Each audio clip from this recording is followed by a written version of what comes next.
Hi, everybody. Welcome back. Today, we're actually going to be talking about social media and how you can make it work for you. Can you be intentional on Instagram? Dun dun dun. I Yes. feel like that is such a tricky question. Well, I don't even know if they work in the same sentence. Yeah. I've thought about that. Can you be intentional on Instagram? And it's really something I've been exploring a lot in the last year, just from a personal standpoint, as well as a business one. So I think that we cannot continue to aimlessly scroll. We have to start becoming aware of the content that we are consuming. What do you think is the root cause of the aimless scroll? It's easy to fall prey to whatever is being thrown at you online. And then you go through this kind of rabbit hole and you just kind of get sucked in. And with enough of that, you just start kind of taking in the content and you don't even realize what you're taking in because you're not awake anymore. You're just kind of sleepwalking through everything. So you really have to bring conscious awareness into what you're consuming because it's going to take a mental toll on you, as we know. I think the first question you have to ask yourself is, what am I looking at? And is it adding value to my life? So I think you need to take a survey of who you're following and are they adding something of value to your life? And that's a good question to ask for any area of your life. Absolutely. Music, friends, alcohol, is this thing adding to my life? With social media specifically, it can be challenging. It can be really challenging. I'm a really competitive person. And so I've kind of used the excuse of, well, I'm trying to find inspiration, but then 30 minutes later, I've just aimlessly scrolled and now I just feel insecure and I'm comparing myself to everyone else. That happened to me. And that is why I had to take a 3-month detox. And I think it was the best thing for my mental health because I started comparing my life to everyone else's around me. And it was really damaging. And listen, I know what we see online is not real, right? A huge majority of the time, but it was still affecting me. And so I kept thinking that everybody else's life looked better than mine. And it was really damaging. So taking a 3-month hiatus from Instagram was so liberating because I wasn't really focused on anyone else's life but mine. And it was a beautiful time because I really reconnected with myself, my husband, my kids, and I wasn't concerned about displaying what was going on or showing someone, look at what I did. It was really empowering. And then when I was ready to go back on, I was really careful about who I allowed back in my feed and who I allowed to follow me. Like, I didn't feel comfortable accepting every friend request. Sorry. I wanted to keep it under 100 or around that number. So now my personal Instagram looks much different. So very few people follow me, and I like that. And I follow around 100, and they're only people I really want to follow, which are like family and friends or, a few people that I find, interesting or inspiring. So on my personal, I have literally on purpose kept it around 100. And I like that. I don't want too much. You said something that really I related to. I did an Instagram break last year. And when you said you reconnected with your husband, that happened to me. It made me realize that anytime I needed a little dopamine kick, or anytime I didn't have the wherewithal to realize that's what it was at the time, but anytime I was feeling insecure or low, I would go to Instagram, take a little photo, so that all my girlfriends could tell me like, "Oh my gosh, your skin. Oh my gosh, you look so cute." "Oh my gosh, you're so, you're crushing it today." Like I was going there for that validation and for just that connection. And when I got off Instagram, I realized like I can't do that now. And I would have to walk up to my husband and be like, "I'm feeling really sad. Can you just Yeah. give me a hug? Or can you tell Yeah. me I'm doing a good job?" It just, and it took a minute. Like there was a gap where I didn't realize that's what it was. And I was like, oh my gosh, why do I feel depressed? And it's because I wasn't able to get those short lived dopamine kicks that Instagram was providing me throughout the day. But in the end, it was so good because, like you said, I reconnected with my husband. I wasn't, sitting next to my daughter on my phone, making eye contact when she walks through the door. It's like these little things that we don't realize that Instagram really does take away value from our lives. And I just love, if you have not done an Instagram detox before or in the last year, like I'm a support of that. I highly suggest it because dopamine itself is not a bad thing. Anne Lembrick has a book called Dopamine Nation, and I actually just finished it.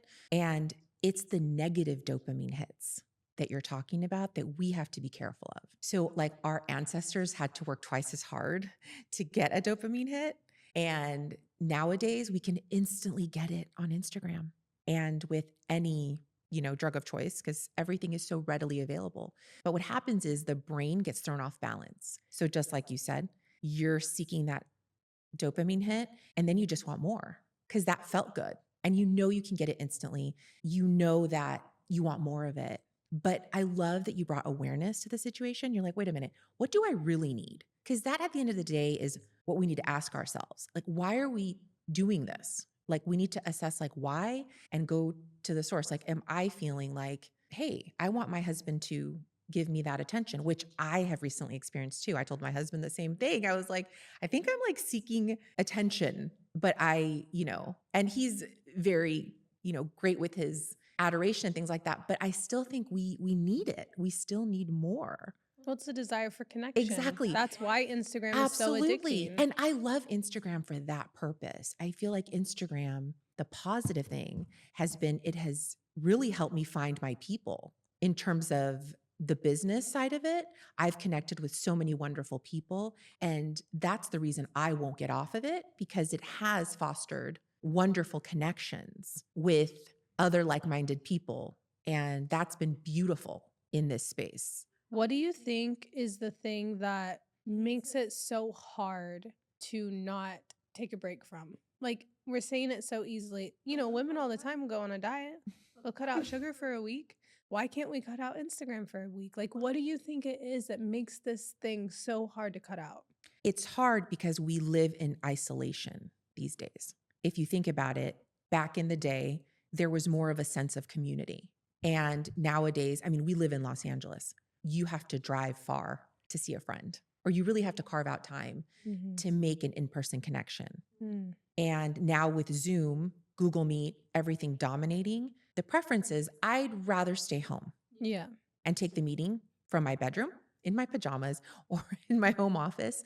So everyone's going to choose that option. They're not going to choose to, it takes twice the amount of effort to go see a friend in person these days, or go to that meeting in person, or go to a community event, depending on where you live.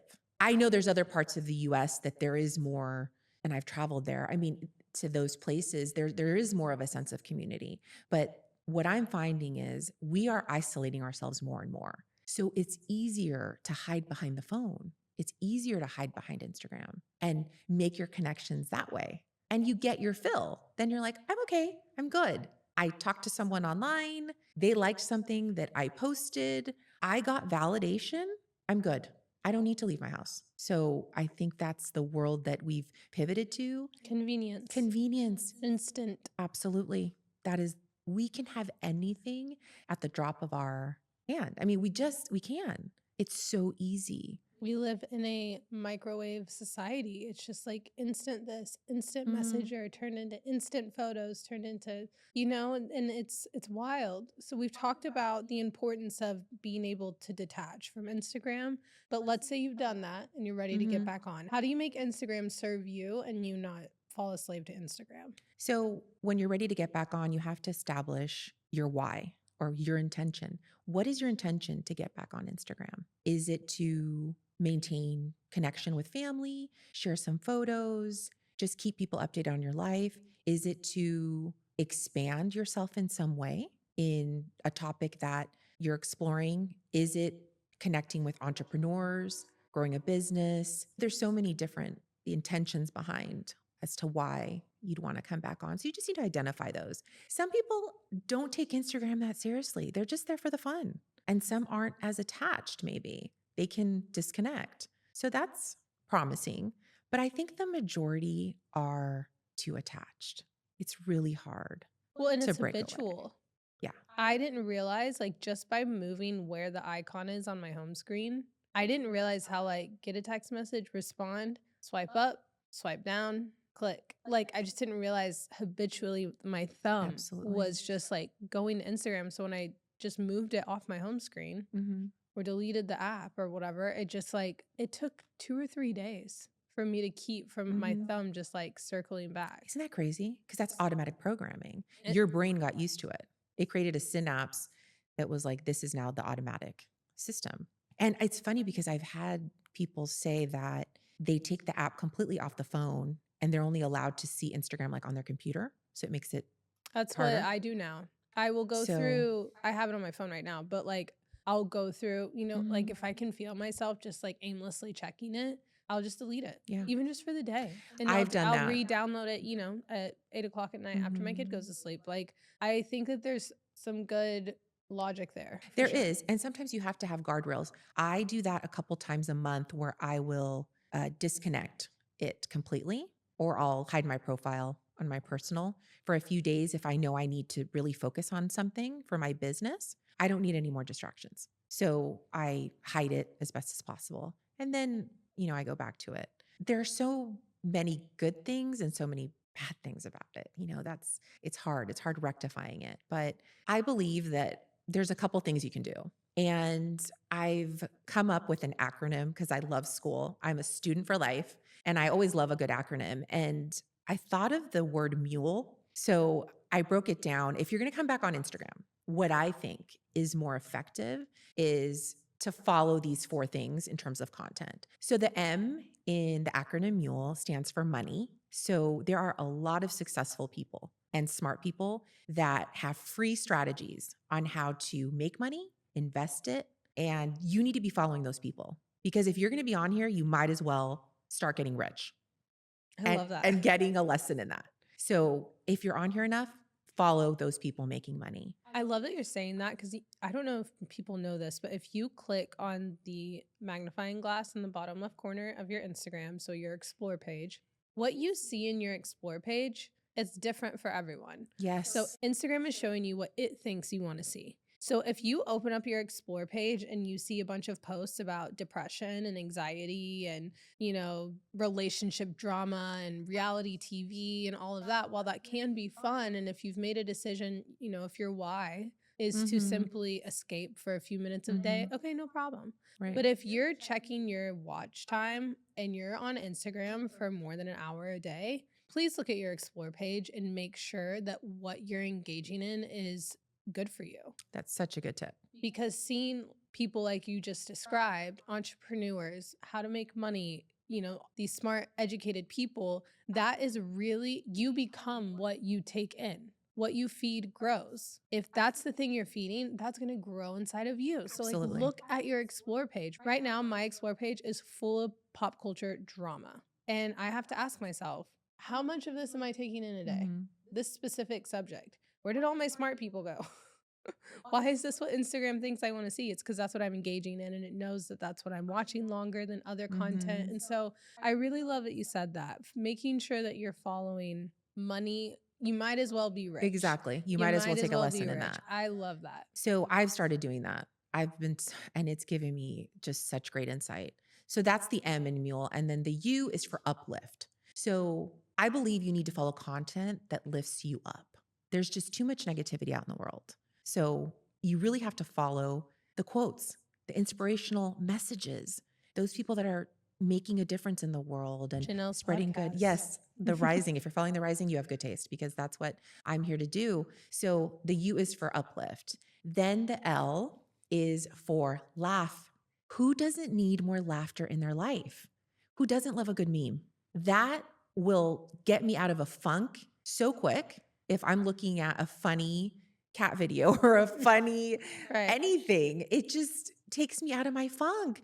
But we need those things. So if it's making you laugh, do it. Like follow it. Recently, I just heard Dr. Tina Bronson, she wrote The Half Brain Child, Mhm. talking about how watching funny videos or memes, like if you have that kid and you don't know how to connect with them, asking them, have you seen any funny memes lately? I need to laugh. and asking them to That's show great. you their favorite memes or their favorite funny videos or their favorite cat Mhm. videos and letting them show you and you both laugh over it together. It's a really, really great way to connect with your I kids. love that. And Mila, my daughter, she's obsessed with cats. Like she's so obsessed and she knows like she thinks that TikTok is a cat app. Like she doesn't see anything on TikTok but cat Yeah. videos. Like she'll say, "Can we look at orange cats? Can we look at this?" And at first I used to be like, "Oh, I really shouldn't probably let my kid like Yeah. I mean, I'm always sitting with her, watching with her, but like, oh, I probably shouldn't really like let her enjoy TikTok so much and she's 6, you know?" Yeah. But then I'm just looking at us and we're just sitting there Laughing. bobbing with laughter and tears coming out of our eyes together. And that is the beauty of That is Instagram. the beauty, is that these videos are is easily accessible and we bond over them with people. There are people in my feed that we share videos all the time of similar things that make us laugh. And again, it just forms that connection. And that's the beauty right there, is if you follow things that make you laugh. So I love that. And then the E in Mule is education. So if you're on there however many hours a day, you might as well be getting a free education on something that you're interested in. Is it recipes? Is it weight loss tips? Is it public speaking tips? It could be anything, really. So there's a lot of free, useful information if you just filter your feed and start looking at things that are going to add value. You have to really clean up your Instagram, do a little Instagram housekeeping, and it'll be good for your overall mental health, your overall well-being, and you won't feel as bad. You actually won't have this angst or anxiety when you're scrolling.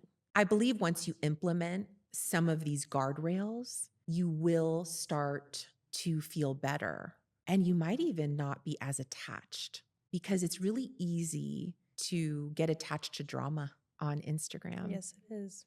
and controversy and all the negative stuff. It's just, you want more of it. You want more of it.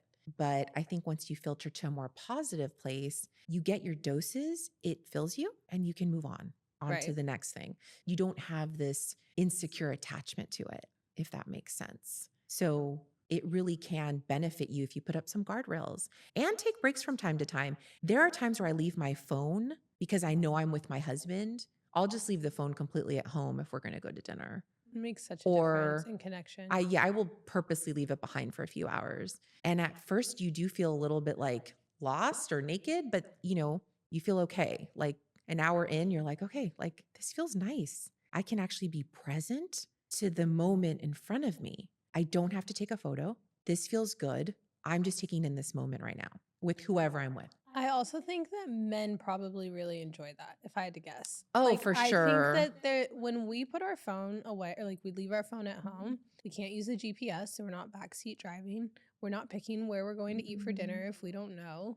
We're not looking up, on Yelp and giving our input. It kind of forces you a little bit to kind of look at your man and be like, where are we going? Yeah, Drive us, take us there, because I can't help. right. And I think that makes them feel good. I think they like that not only are we connected to them, but we're kind of propping them up to like really lead. And it's focused attention. Like, I don't think we're giving our spouses, our children enough of that precious, sacred attention. We're doing it in like a couple minutes and then we're going back to our phone. Right. And like, okay, I gave you what you need, right? But really, it's carving out more of those moments where, like, again, intention is behind it. Like, I purposely left my phone because my intention right now is to be fully present with my husband at this moment. And this is what I'm doing right now. Mhm. And I'm so interested in the story he's talking about right now. I'm laughing at it. I'm connected. I'm embracing him, touching him, like, because there's no other distraction right now that is taking me away from that. So I think that is something beautiful to strive for and carve out as we try to disconnect a little bit more each day from our devices. It's hard. We're all in the same boat. We're all battling the same things. So, but again, with awareness, with conscious awareness of like, okay, what are we doing here? What am I doing? Then we can take the steps to really protect what is sacred, which is our family time, time with ourselves, time with our friends, So we need to put the focus back on that. Thank you, everybody, for joining me. I hope you got some good tips from it, and I hope you implement them in your life and take the time to put the focus back on your family and make the algorithm work for you. And stay tuned for the next episode.